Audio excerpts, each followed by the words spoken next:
I've got a hot take for you that you may not want to hear. Just because the Federal Reserve has started cutting rates does not mean that the markets are going to see an instant pump. And yes, that includes crypto. In fact, in previous rate cutting cycles, when they first start cutting rates, the first month or two are actually very disappointing.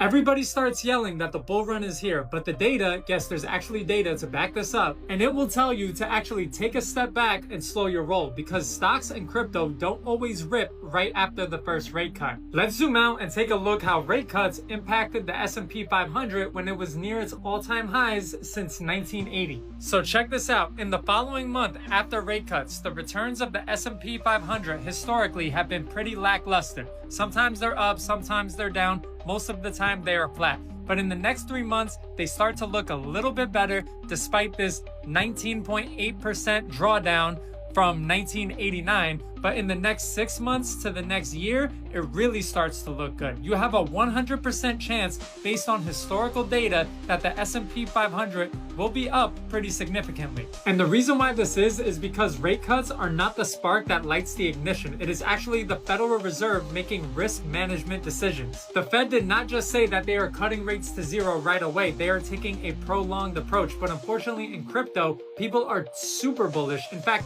too bullish, which is why when they start to realize that the Fed is actually taking a more cautious approach and not just pumping the markets, the prices in crypto actually remain flat. And if they do go up, it's not very significant, at least for the first couple months. The market needs to see real growth. They need to see liquidity actually flowing in and not just a lower policy rate. So if you were expecting an instant pump after these rate cuts, I'm sorry, but the data disagrees with you. But without real macro follow through, you will get a lot of chop and a lot of fake outs. So let me know in the comments, are you trading the headline or are you trading the history?